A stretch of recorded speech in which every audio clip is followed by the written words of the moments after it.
It's a question from Mario van Sneek from the Netherlands. Dear Swamiji, please can you explain about biomemory? What exactly it is? What is happening with our biomemory after Dharma Mega Samadhi? Please understand.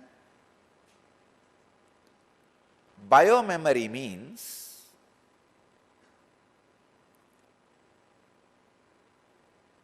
the part of your experience which becomes a solid particle in your muscles. Please understand. When you eat food, certain part of the food becomes blood, certain part becomes bone, certain part becomes bone marrow, certain part becomes your thoughts. The subtle. Certain part of the food becomes blood, certain part becomes flesh, certain parts become bone, certain part bone marrow, certain part your thoughts. Same way, when you think or experience something, certain part of that experience become part of your blood, certain part becomes your bone marrow, certain part becomes your bone, certain parts become a solid physical particle of your body. The memory or the experience which happens in you very strongly becomes part of your very biology is biomemory. Memory which becomes part of your biology is biomemory. Sometimes you can see when the depression or the fear becomes too much, you will see the whole upper body, what you think as you, becomes heavy and immobile, uncomfortable, don't know what to do. Especially when you are getting into some criminal activity or illegal activity, you will see the whole body resist.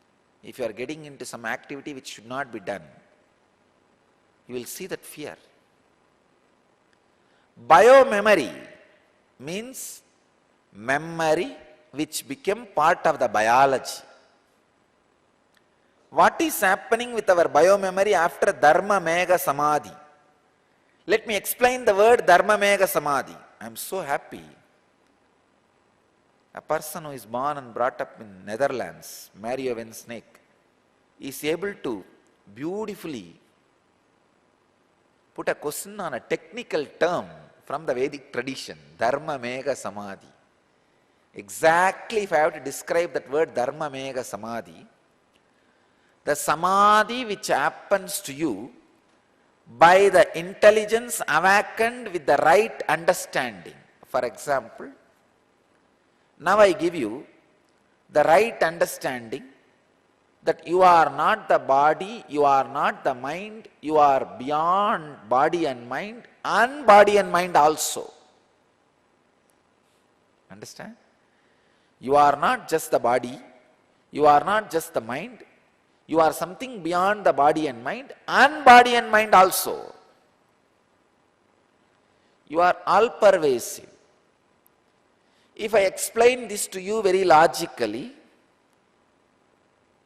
your intellect clicks with it and intelligence gets awakened. And you feel a kind of energy awakening and restful awareness. That is what is Dharma Mega Samadhi. Through Dharma, the right understanding, if the Meda, the intelligence of you is awakened, it is Dharma Mega, the after effect of the right understanding. The samadhi which happens as the after effect of right understanding and awakening of intelligence is Dharmamegha Samadhi. I can say the right translation of this word can be inner awakening. When the right understanding is awakened in you, that understanding which leads to restful awareness is Dharmamegha Samadhi. What is happening with our biomemory after Dharmamegha Samadhi? I can say your biomemory completely becomes pure. After every Dharmamegha Samadhi, your biomemory becomes completely pure. If the Dharmamegha Samadhi becomes a very strong Savikalpa Samadhi or Samprajñāta Samadhi, the biomemory becomes pure to the level it can never again become impure. That's it. Dharmamegha Samadhi is like a washing your floor completely. But there is a possibility tomorrow it can get dirty. But Savikalpa Samadhi is once for all washing the floor and sealing it with a lacquer coating. It can never become dirty.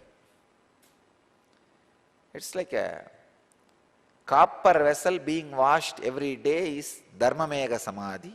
It becomes pure.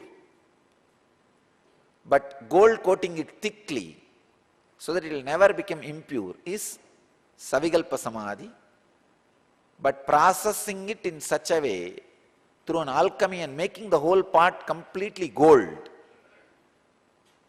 through the alchemy process is Nirvikalpa Samadhi. So, Dharmamegha Samadhi purifies your biomemory. This is the question from Ma Nitya Sugandhi, New Westminster, Canada. My undying devotion and humble pranams to Swamiji. After your darshan at Bidadi, over 4 years ago, my whole body started shaking on and off.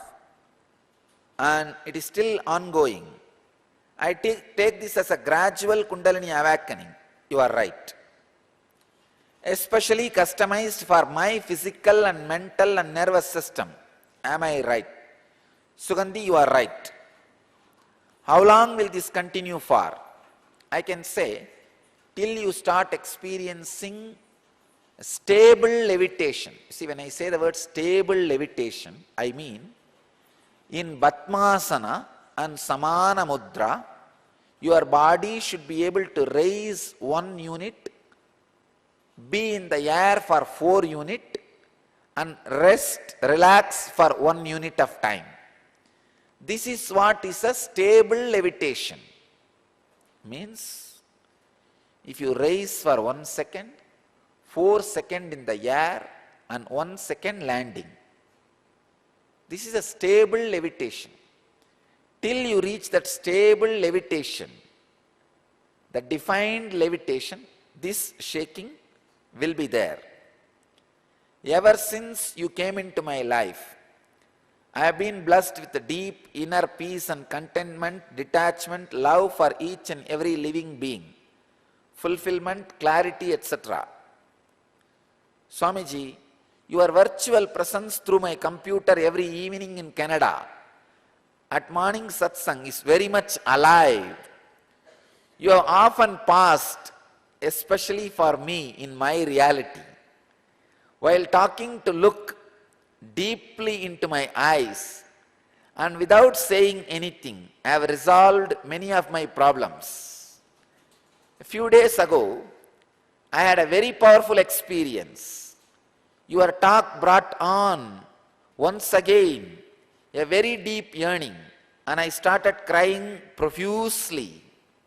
You stopped talking, looked at me with deep compassion, leaned forward, and projected out of the computer screen by about half an inch, not in physical form, but in kind of thin energy levels, one behind the other, and said very earnestly to me, it will happen, you will experience it. You will be led to a very high energy field, and it will happen. Swamiji, what did I ever to attract an incarnation of such high caliber like you? Thank you, thank you, thank you. If you did something and attract, it cannot be called as compassion. But just because of your yearning, if it is happening in your life, you did right thing, and Master is compassionate. See, if you did not do anything, and if it has happened, you will not know value, then the relationship will not have its respect. People may take it for granted and leave it. Same way, if you have done something great and if it happened, it is a bargain, not my compassion. You should have yearning and did not do anything, and I should have compassion and shower myself on you. That's the right way of the connection. Understand, you have the right connection, so it will be maintained, it will reach its completion, which is communion and cosmic experience. Please understand, I am making this point clear. If you have done something great sadhana and attracted me, then it is not compassion. Then it will not be maintained. At one point you will feel you sacrifice too much and the relationship will break. It will not see the end. And if you have not done anything and it happened, you may take it for granted. Again, it will not reach its logical conclusion, enlightenment. You should have yearning, but shouldn't have done anything, and I should happen out of my compassion. That's the right combination. Sugandhi, you have a right combination. We will see the end of the Guru-disciple relationship, the enlightenment. Here, the question from R. Patak. R. Patak, that's the email ID it says. Dear Swamiji, the name signed below the question is Rekha. Dear Swamiji, is it possible one evolves from deity worship to Shravana, listening, and then to being? I am a retired physician with a lot of physical ailments. As a result of irregular hours of fear of irregular hours and fear of errors in practice, I came for IA in December 2009. I feel joyful with daily satsang, and I am trying to find out what I should be doing towards fulfillment. Please give some transformation. Please give some guidance. Transformation is happening. First thing, I'll answer the first part. Is it possible one evolves from deity worship to Shravana, listening, and then to being? Yes. One always evolves when one is sincere with the deity worship to listening to the imbibing the sacred truths and to the being, to the living deity. Deity is Achala Murti, immovable Guru. Guru is moving God, Sachala Murti, moving deity. So understand, you evolve from deity to imbibing the sacred truths and imbibing the master embodiment of deity and sacred truths. The evolving happens in everybody who is sincere. And next you are saying, the irregular hours and fear of errors in practice created physical ailments. The only way to get out of this is a spiritual practice. I can give you two practices for you. as you say you are retired, now decide not to regulate your life. Give freedom to your body completely. Eat when it feels like eating. Sleep when it feels like sleeping. Do not force food when you are not feeling hungry. Don't have the fear, you should eat this many times, otherwise you will fall sick. No. There is a beautiful verse written by a Tamil Siddha. He is a great Siddha, even though in the modern day he is projected as a secular poet. He is not a secular poet, he is a great Siddha, Thiruvalluvar. He says very beautifully, மருந்தென வேண்டாவாம் யாக்கைக்கு அருந்தியது அற்றது போற்றி உனின். Means, you don't need medicine for your body if you take food after knowing that what you ate has left your system. So if you eat once, wait for that food to get digested and leave your system, and again for the system to feel hungry, the need for food, then give the next meal. So Rekha, I give you this as a practice. Eat when you are really hungry. Sleep the moment you feel like sleeping. Don't bother it is a day or night or anything. So let your body come to its own tune, alignment. This is a one practice. Second, try to attend the satsang every day. When you sit in the virtual presence, your body gets healed, your mind gets healed, your being is awakened. So I can give these two as a practice. Eat only after the body feels thoroughly hungry. Sleep the moment you feel like sleeping. Attend the satsang every day, so that every day the energy flow in your system is alive and Kundalini is awakened and the right ideas get into your system. Naturally, you will be transformed. So, Rekha, these two can be the practice for you, guidance for you. Here again, question from Sudarshini Madan, Sudha. Dear Swamiji, I have a question on non-violence. When people around me criticizes me of thinking about you, I feel only sympathy on them. But when they want to stop me completely watching your discourses or going to your satsangs, I cannot accept and handle them, finally ending with heated arguments. And my next day becomes fresh after I have your darshan. Please bless me so that I can be in constant touch with you. Nowadays, more than my interest to taste levitation, I enjoy just looking at you. So the first thing, when you put your foot down and decide to come to the satsangs and watch discourses and having heated argument with others, it is not non-violence. You are reclaiming your freedom. Not reclaiming your freedom is violence, understand. It is called Atmahadya dosha. You are killing yourself. You want to experience yourself and you take up some spiritual activities.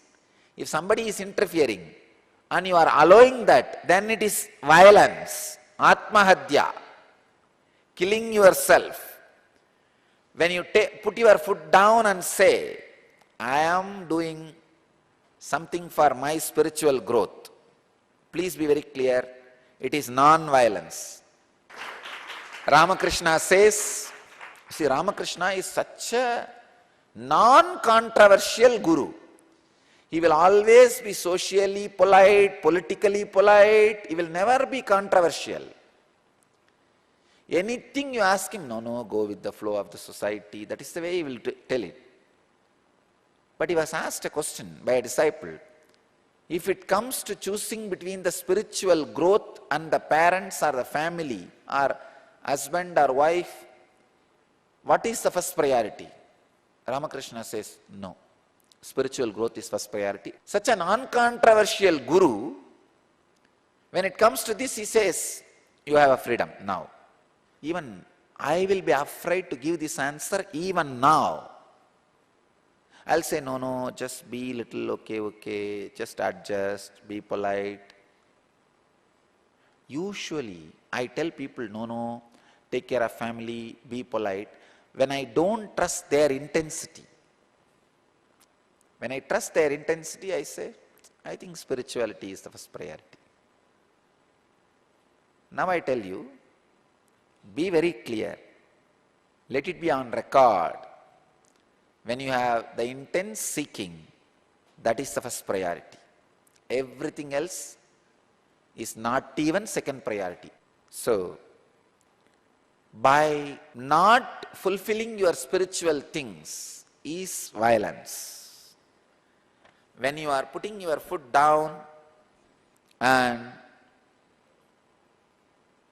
reclaiming your freedom to going for satsangs and discourses, for that what you do can never be violent. And don't even feel it's a heated argument. You trying to explain your part to them. You are not dragging them. If you drag them, then it can be called as violence. You are not dragging them. You are saying, I need to take care of my spiritual growth. Then it can never be violence. So, be very clear. Sudha, you are perfectly non-violent. You are established in ahimsa, and my blessings, you will be in constantly touch with me, and I'll be with you. Nowadays, more than my interest to taste levitation, I enjoy just looking at you. Enjoy that. You will experience levitation also. I have two kinds of people coming for satsang. One to listen to the satsang, another one to see satsang. I tell you, both will experience the result of satsang. So, surely this dove cannot listen. Then why is he here every day? To see the satsang.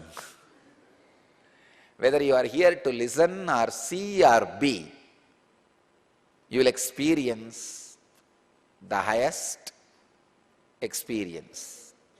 That is what is the power of satsang. I bless you all to achieve, experience, live, express, radiate, and share the eternal bliss. Nityananda.